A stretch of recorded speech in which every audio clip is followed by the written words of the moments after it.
Welcome to news అడ్డా. మంచోడు మంతెన. ప్రముఖ యోగా ప్రకృతి వైద్య నిపుణుడు డాక్టర్ మంతెన సత్యనారాయణరాజు తన ప్రభుత్వ పదవికి సంబంధించి ఒక ఆదర్శవంతమైన నిర్ణయం తీసుకున్నారు. ఆంధ్రప్రదేశ్ ప్రభుత్వ యోగా న్యాచురోపతి విభాగం సలహాదారుగా నియమితులైన ఆయన క్యాబినెట్ హోదా ఉన్నప్పటికీ ప్రభుత్వం నుంచి జీతభత్యాలు కానీ ఇతర సౌకర్యాలు కానీ స్వీకరించబోనని స్పష్టం చేశారు. గతేడాది డిసెంబర్లో సీఎం చంద్రబాబు మంతెన సత్యనారాయణరాజును రాష్ట్ర ప్రభుత్వ సలహాదారుగా నియమించిన విషయం తెలిసిందే. బిల్ గేట్స్ ఫౌండేషన్తో కలిసి ప్రభుత్వం చేపడుతున్న సంజీవని వంటి ఆరోగ్య కార్యక్రమాలను ప్రజల్లోకి సమర్థంగా తీసుకెళ్లేందుకు ఆయన సలహాలు తీసుకోవాలని సీఎం భావించారు. ఈ నేపథ్యంలో మంతెనతో సీఎం చంద్రబాబు పదవిని చేపట్టాలని కోరారు. అయితే ఈ పదవిని స్వీకరించడానికి తాను మొదట విముఖత చూపినట్లు మంతెన తెలిపారు.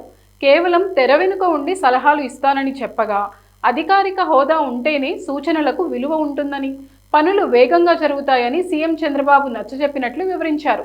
ముఖ్యమంత్రి కోరికను కాదనలేక పదవిని స్వీకరించడానికి అంగీకరించినట్లు మంతెన పేర్కొన్నారు.